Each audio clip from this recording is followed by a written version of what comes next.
के लोग दिन में बेहोश हो जाते हैं। आप चाहते कि उस शक्ल में पूरी लाइफ देखूं? चाहे मैं जीऊं या मरूं, उस शैतान जैसे दिखने वाले इंसान से मैं शादी करके अपनी जिंदगी बर्बाद बिल्कुल नहीं करूंगी।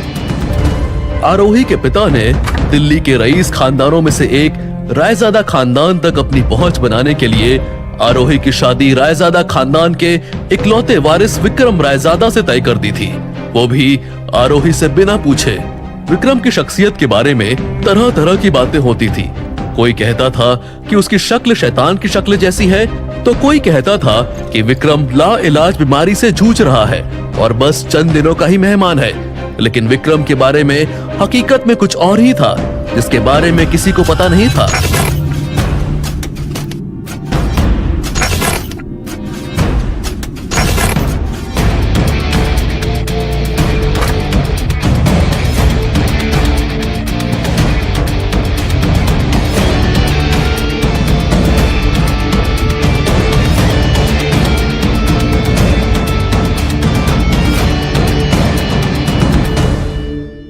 आरोही को समझ आ गया था कि उसके पिता ने अपने फायदे के लिए उसका सौदा करने का फैसला कर लिया है।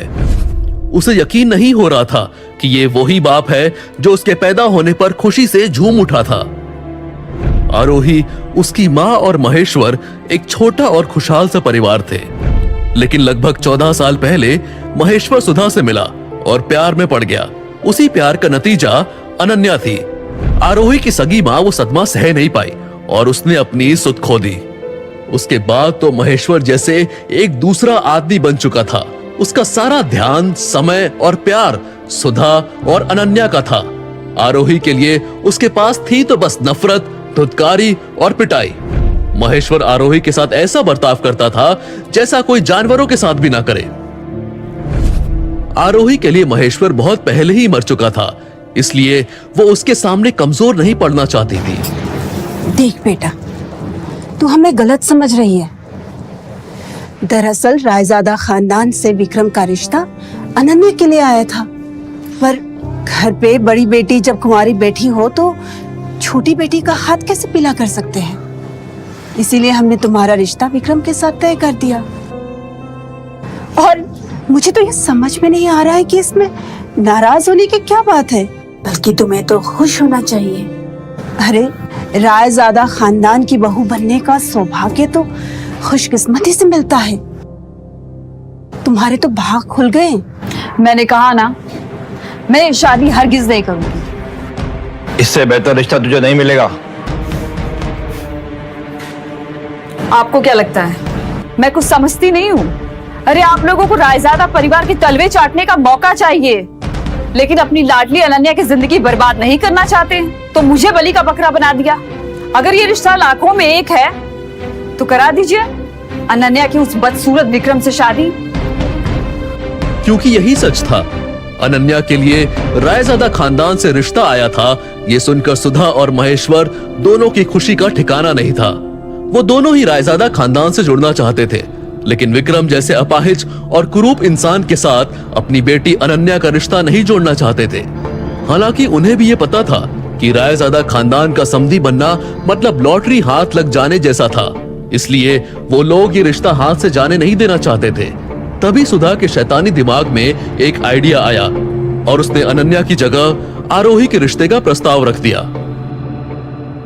देख बेटा, हम तो बस इतना चाहते हैं कि तेरा रिश्ता रायजादा खानदान में हो जाए, ताकि आगे की जिंदगी तुम्हारी अच्छी हो। प्लीज, आपको मेरी कितनी फिक्र है मुझे पता है। सो प्लीज ये नाटक बंद कीजिए। और मैंने कह दिया ना, मैं ये शादी नहीं करूंगी। That's it। और अगर तुझे अपनी सगी माँ से मिलने का मौका मिले तब भी ये शादी नहीं करेगी? सुधा के पास अपने तुरूप के इक्के का इस्तेमाल करने के अलावा अब कोई चारा नहीं था। उसने आगे कहा, मैं और तुम्हारे पापा जानते हैं कि इस वक्त तुम्हारी माँ कहाँ है। ये सुनकर आरोही स्तब्ध हो गई। उसकी सख्ती जैसे बेबसी में बदल गई। कुछ दिन पहले ही मिली थी वो हमें। सुधा ने आगे बताया और फिर महेश्वर की तरफ देखकर इशारा किया। आरोही ने जल्दी से वो तस्वीरें उठाई और देखने लगी। उसके आंसू, जो अब तक उसके साहस के बांध से रुके हुए थे, वो छूट गए और बहने लगे। उन तस्वीरों में वाकई में आरोही की सगी मां ही थी, जो किसी जगह पर बैठी हुई थी। सालों पहले अपनी सुध खोने के बाद आरोही की मां एक पागल खाने में रहने लगी थी। आरोही उससे मिलने रोज जाया करती थी। ये एक तरीका था जिससे वो अपनी मां के पास रह सकती थी। लेकिन कुछ महीनों पहले आरोही का ये इकलौता सुख भी उससे छिन गया। उसकी मां अचानक कहीं गायब हो गई। वो कहां चली गई थी ये किसी को पता नहीं था। आरोही उसे हर रोज ढूंढती थी, पर निराशा ही हाथ लगती।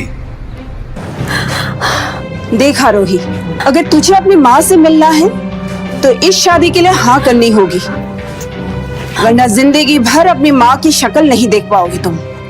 ये सुनने के बाद आरोही के पास और कोई चारा नहीं बचा था। अपनी माँ के लिए वो कुछ भी करने को तैयार थी, इसलिए उसने रिश्ता मंजूर कर लिया। आरोही और विक्रम दोनों के परिवार को इस शादी की जल्दी थी, इसलिए अगले ही दिन आरोही की विक्रम से शादी रचाई गई। ये शादी रायजादा खानदान में रखी गई किसी भी शादी से बिल्कुल अलग थी। शादी में कुछ गिने चुने मेहमान ही शामिल थे। शादी के मंडप में जब आरोही बैठी थी तब विक्रम वहां व्हील चेयर पर आया था। आरोही ने विक्रम का चेहरा देखने की कोशिश की, लेकिन सेहरा पहना होने की वजह से वो विक्रम की शक्ल नहीं देख पाई।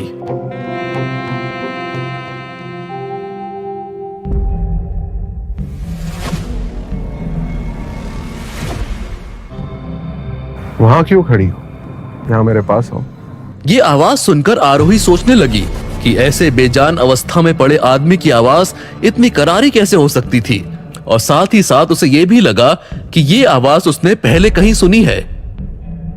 आरोही के नजदीक आते ही विक्रम को एक खास तरह की खुशबू महसूस हुई। इस खुशबू से विक्रम को कुछ याद आने लगा। ये वही खुशबू थी जो उस रात उस होटल इंपीरियल के कमरे में महसूस हुई थी। 2 दिन पहले आरोही का 24वां बर्थडे था और उसकी सौतेली बहन अनन्या ने होटल इंपीरियल के एक कमरे में आरोही को सेलिब्रेशन के लिए बुलाया था। वहां पर अनन्या ने एक ड्रिंक में कुछ मिलाया और आरोही को पकड़ा दिया, जिससे पीते ही आरोही को कुछ अजीब सा लगा। उसे ऐसा लगने लगा कि जैसे उसे होश तो था, लेकिन वो कुछ भी बोल नहीं पा रही थी। अनन्या ने शैतानी मुस्कुराहट के साथ कमरे की लाइट्स ऑफ की और आरोही को ऐसी हालत में अकेला छोड़कर चली गई। अब वहां पर पूरी तरह से अंधेरा छा गया था।